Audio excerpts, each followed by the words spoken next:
Bonjour. Je vais d'abord vous poser une question pour savoir si vous m'entendez bien.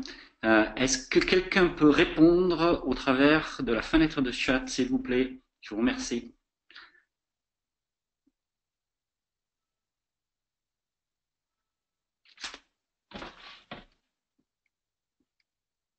Ah, ben, le son semble parfait, donc je vais pouvoir commencer ce webinaire. Donc avant, je me présente, je suis Didier Fraisse, je suis le dirigeant de Route to Business. Route to Business, c'est un cabinet de conseil et d'accompagnement qui intervient auprès des éditeurs de logiciels dans leur démarche de stratégie marketing, de marketing opérationnel et aussi de commerce. Le webinaire aujourd'hui, le sujet c'est stratégie marketing pour éditeurs de logiciels. L'idée de ce webinaire, c'est de vous donner quelques clés pour aller vers une stratégie inbound, de donner quelques clés et de mettre le doigt sur quelques écueils que l'on rencontre de temps en temps dans la démarche d'inbound marketing, et puis de montrer un peu qu'est-ce que c'est cette démarche. Voilà. Donc si vous avez des questions, vous n'hésitez pas, vous utilisez la fenêtre de chat, je répondrai à vos questions après mon exposé, mais n'hésitez pas à en poser pendant que je parle. Donc, tout d'abord, qu'est-ce qu'une démarche d'inbound marketing? Et prenons la définition très rapidement. Cette démarche inbound marketing désigne un principe par lequel une entreprise cherche donc à s'adresser donc à ses clients, à ses prospects naturels, cherche à ce que ses clients ou prospects s'adressent naturellement ou spontanément à elle, en lui délivrant des informations ou des services qui sont utiles. Donc l'idée d'une démarche d'inbound marketing par rapport à une démarche d'outbound marketing, c'est de faire en sorte que par une communication de contenu et de contenu intéressant, nos clients gardent à l'esprit notre proposition de valeur de façon à venir, quand c'est le bon moment pour eux, vers nous naturellement. Donc, contrairement à une démarche d'outbound marketing, où là, on va vers nos clients par une démarche de prospection, que ce soit une démarche de prospection commerciale ou de prospection à l'aide d'emailing, où on va vers nos clients en parlant de notre offre et en espérant que ce soit le bon moment pour eux et de façon à ce qu'ils reviennent vers nous. Donc, bien sûr, aujourd'hui, avec Internet et avec donc la multiplication des offres, la démarche d'outbound marketing est de plus en plus compliquée et de plus en plus difficile, et c'est pour cela que l'on va de plus en plus vers une démarche d'inbound marketing. Donc cette dernière s'appuie généralement, permet de s'appuyer donc sur parler des problèmes ou des besoins de sa cible et de proposer des contenus par rapport à ça, de façon à faire en sorte qu'on ait des contacts commerciaux, plus ou moins qualifiés d'ailleurs, hein, ce qu'on appelle des leads, qui viennent directement sur notre site internet. Donc la définition de l'inbound marketing, c'est celle-ci, c'est donc faire venir asseoir les gens quand c'est le moment opportun pour eux. Donc maintenant, on va essayer d'appliquer cela donc, à un éditeur de logiciels. Et pour cela, il faut d'ores et déjà prendre en compte les caractéristiques d'une offre logicielle.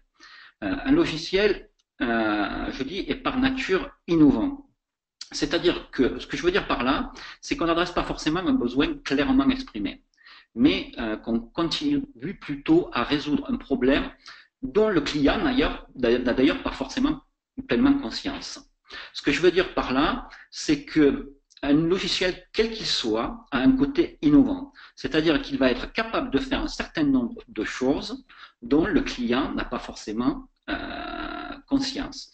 Et il va probablement être capable d'atteindre un certain nombre de résultats sans que le client pense que ça soit possible.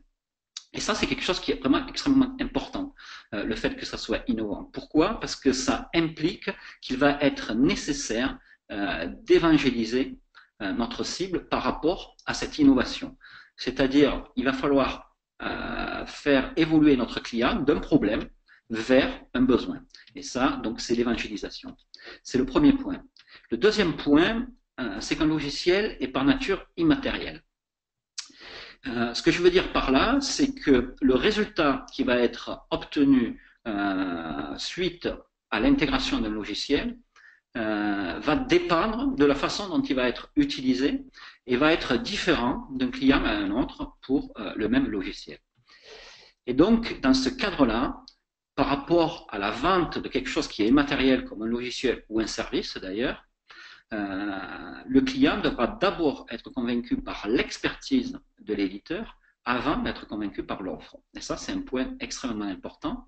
Ce qui veut dire, c'est que la démarche marketing devra travailler ce qu'on appelle une démonstration d'expertise. Donc ça, c'est les deux caractéristiques qui sont extrêmement importantes d'une offre éditeur de logiciels et qui vont nous permettre de travailler justement cette démarche d'inbound marketing. Autre chose qui est extrêmement importante avant de penser à faire de l'inbound marketing, c'est de réfléchir à son positionnement.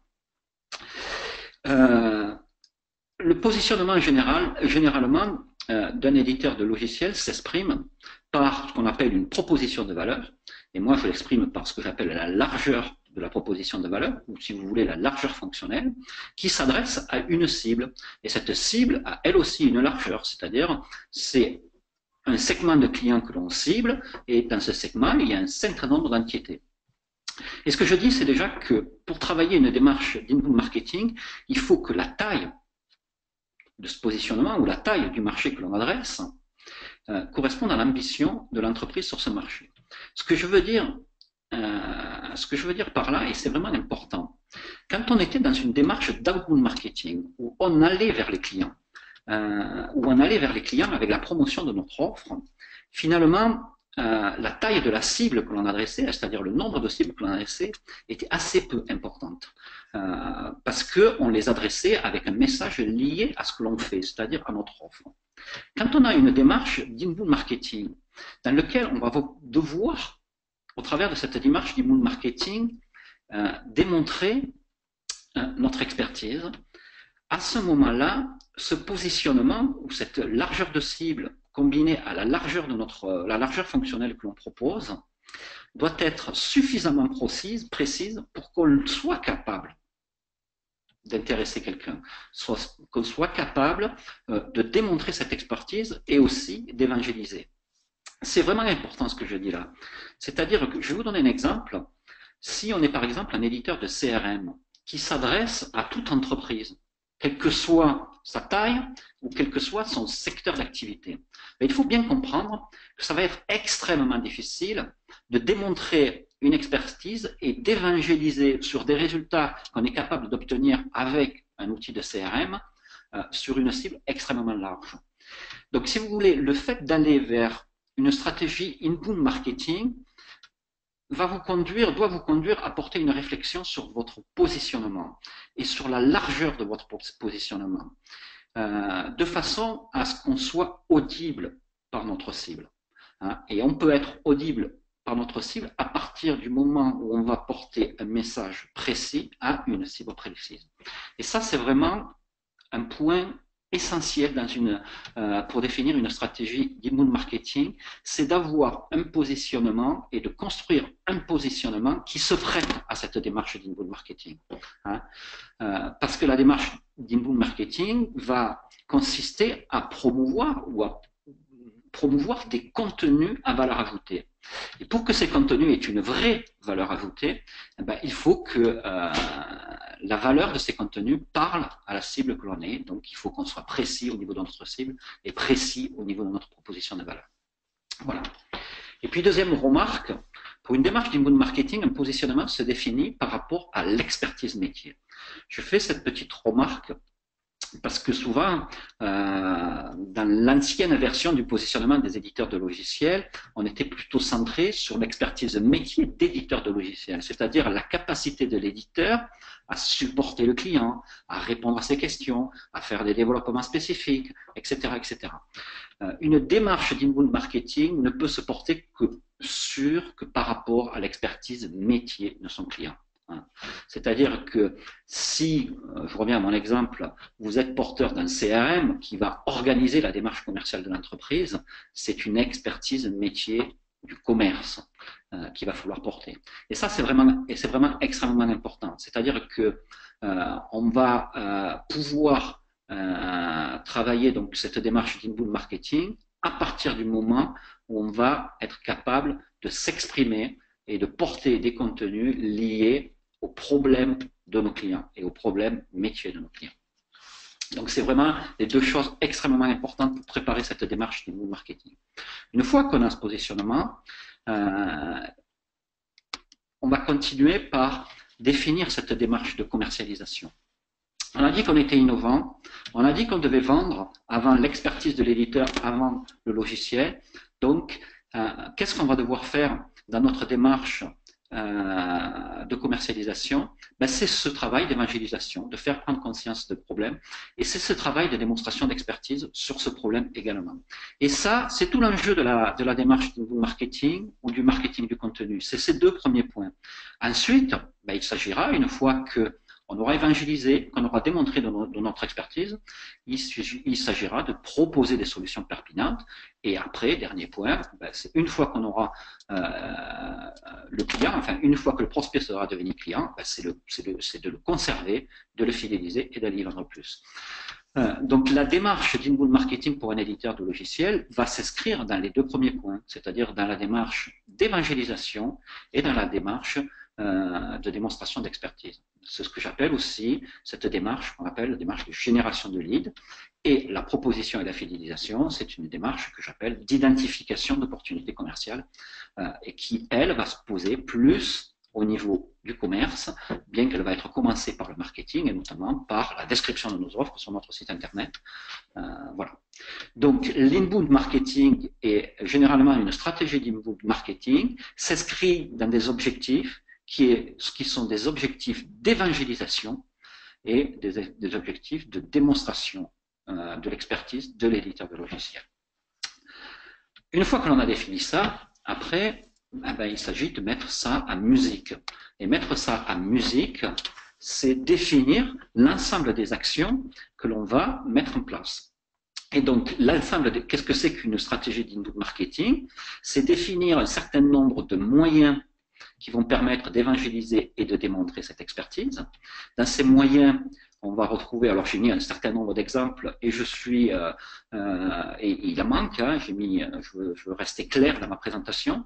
Donc là, j'ai mis un certain nombre d'événements, hein, par exemple des petits déjeuners, des webinaires, participer à des salons, mais là, ça s'inscrit dans une évangélisation, une démonstration d'expertise. C'est-à-dire que si, par exemple, on va définir un webinar qui s'inscrit dans cette démarche, c'est pas un webinar pour présenter son offre, c'est pas un webinar de démonstration d'une offre logicielle. C'est un webinar qui va se poser des questions et qui va travailler sur une problématique client, qui va évangéliser sur cette problématique et qui va montrer comment l'éditeur de logiciel a réfléchi pour répondre à ce problème-là.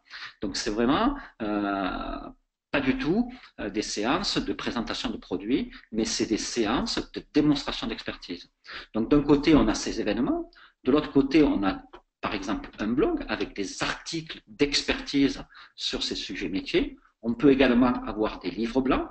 On a également des études de cas qui sont des contenus marketing extrêmement importants du fait de l'intangibilité de l'offre logicielle qui va montrer quels résultats on peut obtenir au travers de l'implémentation d'un logiciel.